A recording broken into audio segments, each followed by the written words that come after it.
Hi, my name is Dr. Kate Allatt, and I am delighted to be here to help promote the skills, confidence, and knowledge about having conversations about sexuality with service users. Trust me, people with disabilities need more clinical sexuality conversations.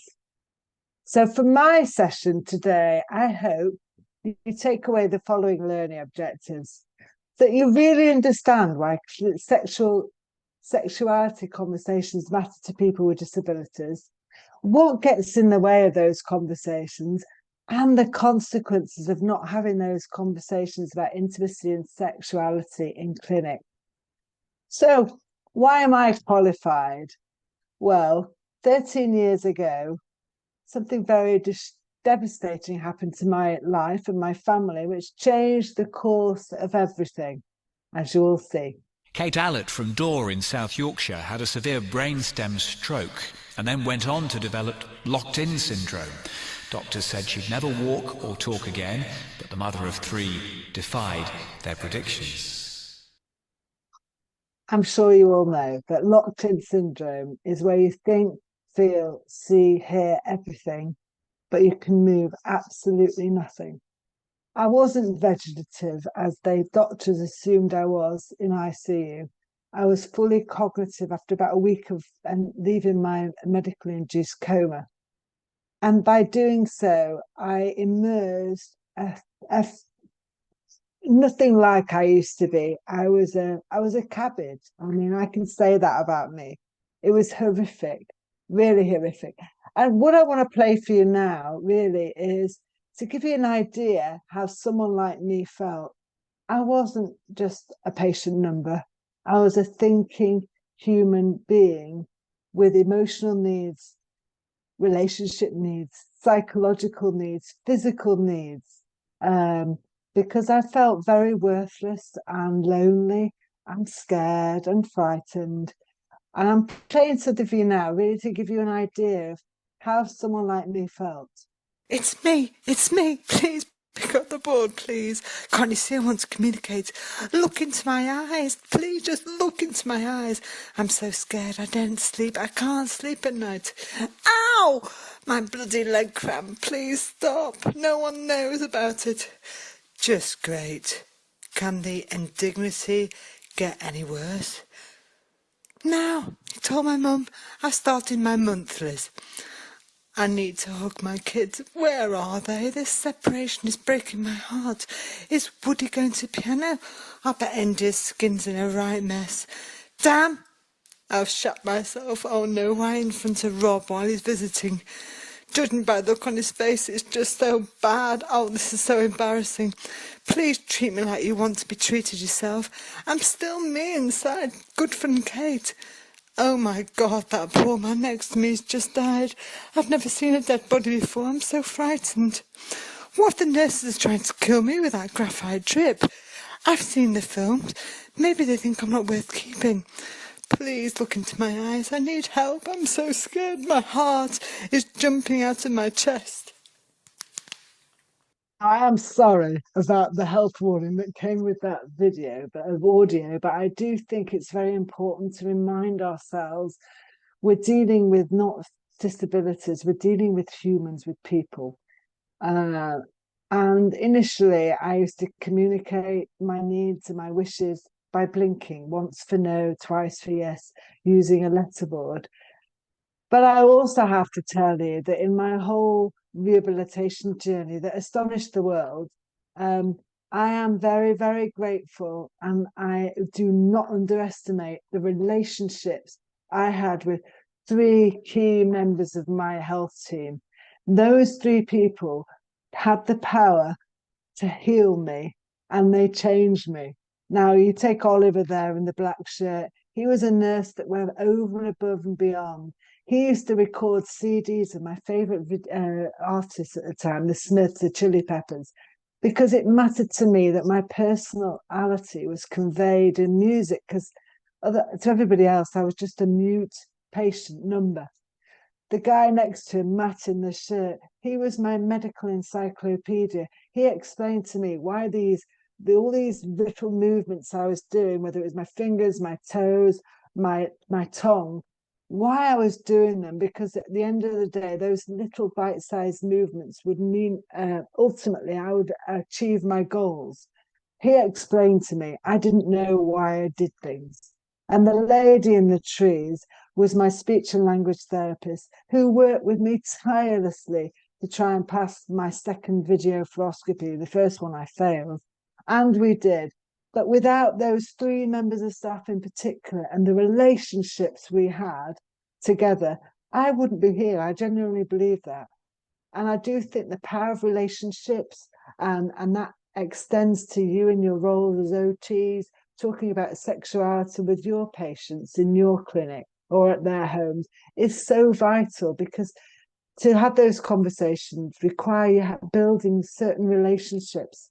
Now, I know we're all busy, but those are fundamental. In fact, there was some aphasia research in Sheffield where the relationship was the #1 indicator for outcome improvements, beyond all the wizardry out there to help people speak after aphasia, with aphasia.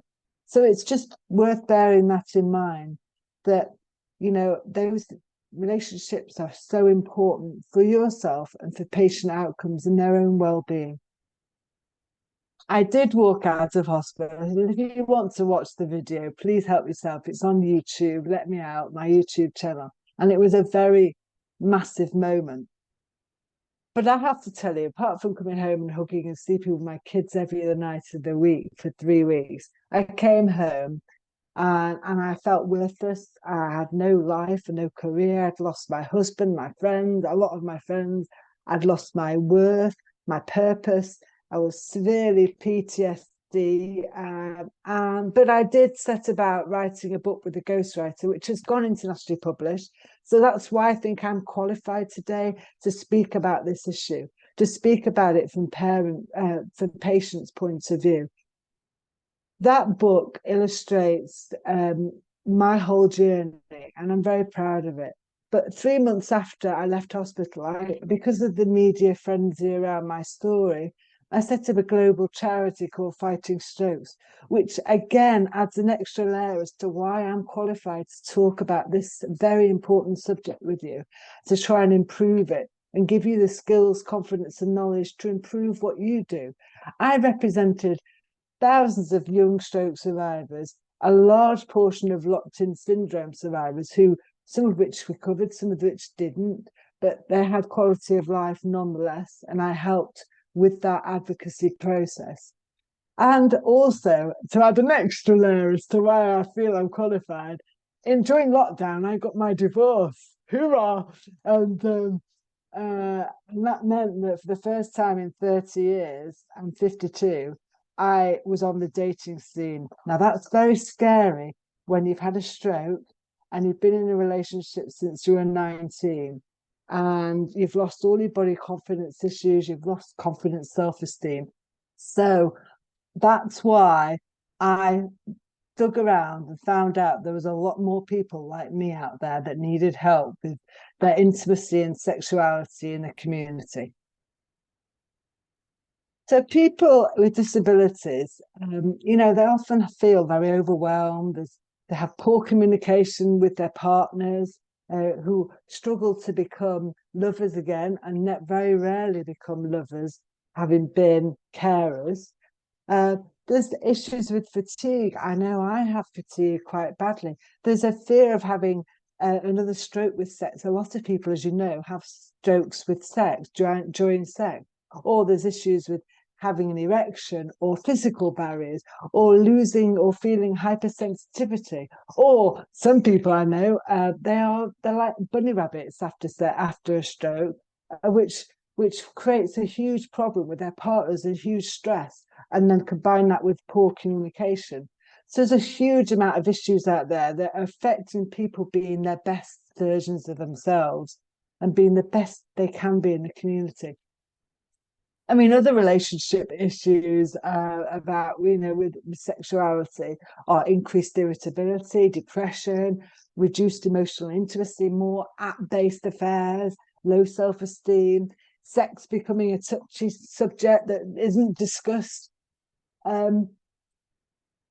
So what I want to tell you now is what some of the people in my closed Facebook groups told me when I asked them a direct question when I was doing some research for a Daily Mail article, which really was the reason why me and Claire got together in the first place with her work on sexuality and research, was because there was such an appetite to talk about this issue and get help out there.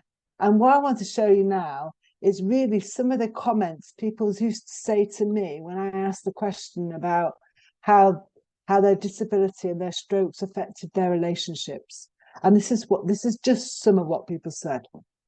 I want to pee when I orgasm. I was prescribed Viagra. Why is everything treated with drugs?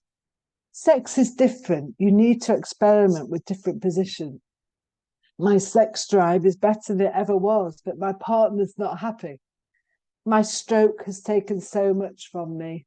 My husband says it's like having sex with a dead body. Now, this was a comment that absolutely gave me a call to action to do this with Claire, to make sure that we helped give OTs and other health professionals the skills, confidence, and knowledge to have more conversations about sexuality, because that comment alone floored me. No one has ever discussed sex with me after my stroke. We find other ways to feel close to each other. I have no sex drive and my stiff leg prevents sex. My husband and I have tried but unsuccessful due to my stiff leg. I not had sex in 11 years. I couldn't contemplate now with all my insecurities and body confidence issues. I can't orgasm. What is a sex life? My stroke made me sex obsessed. I have continence issues now, even if I don't drink. My wife can't switch back to being lover after being my carer. Antidepressants and blood pressure medications affect my libido. We try different positions and sometimes use a wedge cushion to help with penetrative sex. I want it, but my husband doesn't desire me now.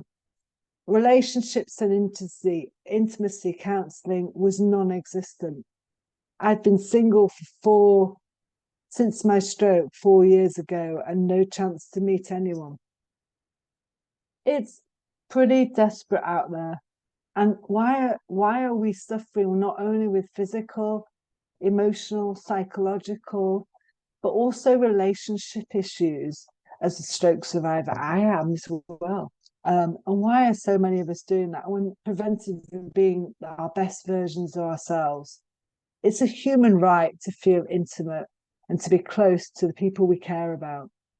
So I'm going to throw it back to you. Think about what have you heard from what I've said today before I lead on to Claire, who is going to astonish and astound you and give you lots of tools on how to be better at having these conversations with some practical examples and exercises. But again, how does that make you feel, what I've told you? And think about what are you currently doing in your practice.